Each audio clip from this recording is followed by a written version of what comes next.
Oh, Pokémon. Who doesn't know it? Exactly. Everyone does.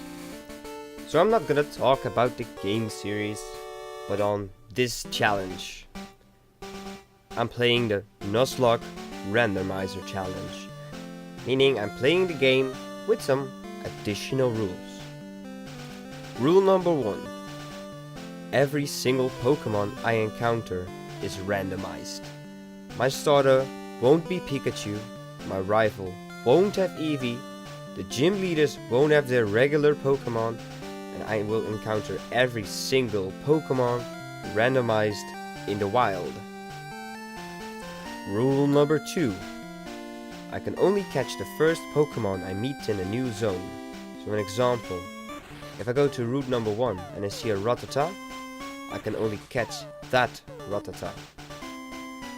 If the next Pokémon in that same zone is a Pidgey or a different Rattata, I am not allowed to catch that Pidgey or Rattata. When I go to route number 2, I get a new chance to catch a new Pokémon. Rule number 3.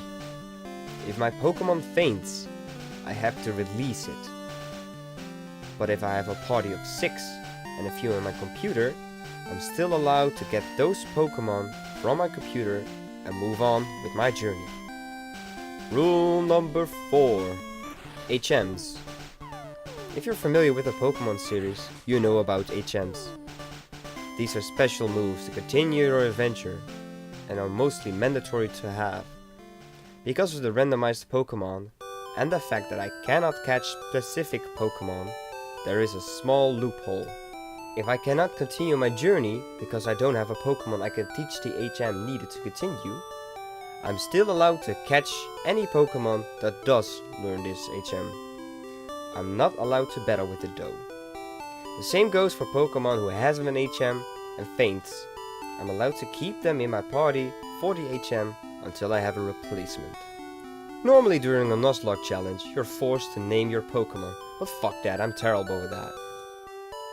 And rule number 6, occasionally there are trainers who give you a Pokémon or want to trade Pokémon. You're allowed to take and trade Pokémon.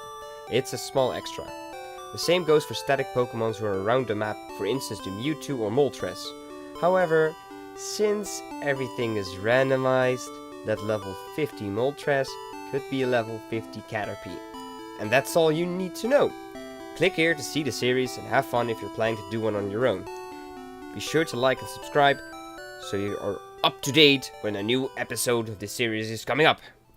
Thank you for watching and see you soon. Bye bye.